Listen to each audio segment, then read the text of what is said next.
Hey, this is Reatha Butler with Ashley Garrett Residential. And the situation we have right now with a lot of buyers is that many buyers are coming into the market and they don't have cash, excess cash sitting around to do an escalation or cover an appraisal gap. So when they put in an offer, a lot of times they may need concessions.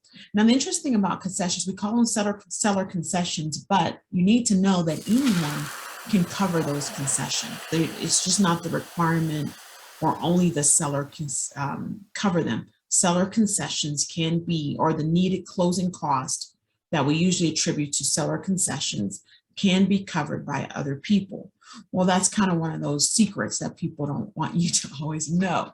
But what that means too is if you could talk to your lender about this. If you can get a gift where there's no repayment requirement, there's no loan involved in it. If you can save up money, of course, to get that money that you're going to need. And then there could be contributions from other parties that are non-parties to the contract, but people that are parties to your team. So that's realtors. I hate to say that. That could be a loan officer asking them what they can help out with. And so what's really important to understand is those seller concessions are a request for seller concessions in this market are a weak part of an offer.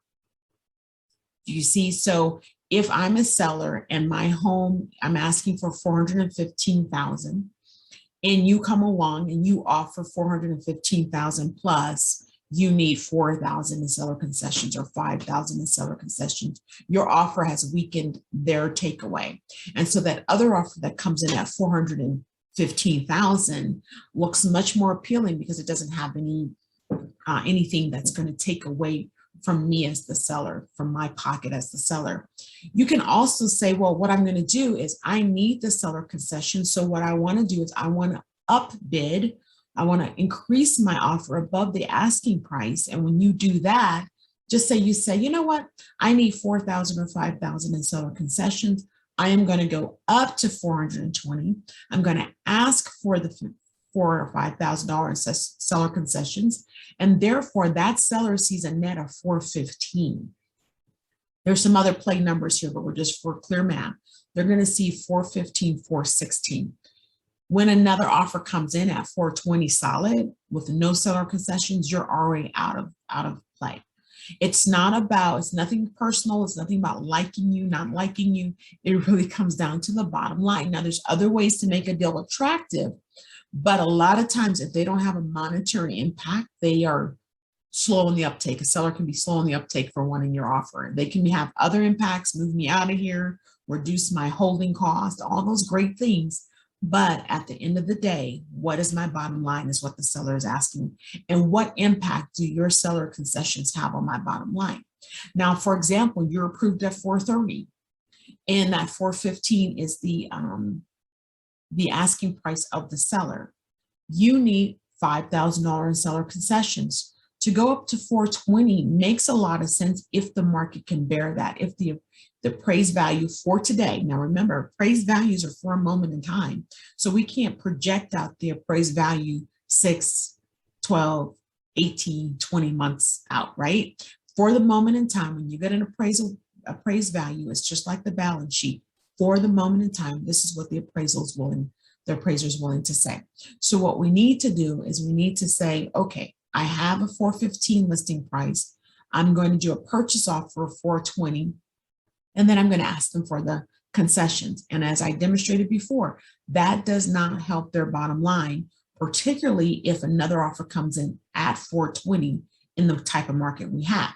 Then you'll say, well, I want to consider going up to 425, asking for my 5,000, and then basically netting the seller, a lot of other math in there, but netting the seller 420 instead of the 415. You can do that, but the caution is, once again, it may appraise today because of the nature of our market, but it may not be the best thing when you can look around in the community and realize this is really temporary. The appreciation we're seeing is temporary, or the appreciation we're seeing is very extraordinary or abnormal for the community. So when you're going up that 10,000 to cover your seller concessions to bring it down 5,000 so that the seller can net good 5,000, you guys can write that on paper and figure out what that looks like. You can basically believe that it will be at your own discretion, at your own risk, and hopefully with the knowing that you are bidding up $10,000 over asking price. And the reason you're doing that is to compensate for the seller concessions so that you can compete in the market. Okay. Now, how would you lose if you had a 425 offer, you needed $5,000 in concessions, and the list price was $415? How could you possibly lose? You could, because someone else is coming along and they're consciously saying to themselves, I'm just going to offer $425 and I don't need concessions. I don't need anything. So when they do that, you are trumped, right? They've messed up your hand. But this is just what the season we're in. And I'd just like to add too, to sit back on the sideline and say, I'm not going to do anything for the next 5 months. For all intents and purposes, things are going to continue to appreciate. If you want to hedge that there's going to be a huge drop in the market over the next 6 to 12 months, that is your prerogative. But one of the things that my brother-in-law shared this, I thought it was nice, but you've heard it before, but the bottom line, when was the right time to plant the trade? Ideally 20 years ago. The next right time is today. So this is just a game, never, ever, nothing is ever perfect, but you just need to go in with the knowledge, with understanding of what's really happening and with the knowledge and understanding of what you're trying to accomplish. I don't advocate paying $10,000, $20,000 over asking price, but I do know the market that we're in. So if somebody were to pay $10,000 over the asking price or put an offer like that, hopefully it's because they need to cover some seller concessions, right? And once again, many people don't know those seller concessions or those closing costs that you need, which are prompting you to ask for seller concessions, don't always have to be paid by the seller. Okay, so you want to talk to your lender and see what options do you have. You've already put in your earnest money. Can you forego that earnest money and not get it back at the table if you're looking for 100% financing? Can you just surrender that earnest money and reduce that need to go to that seller for those other dollars, right? So there's a lot at play here, but I just wanted to share that out. And admittedly didn't want to clean up my office to do it, but I wanted to give you this.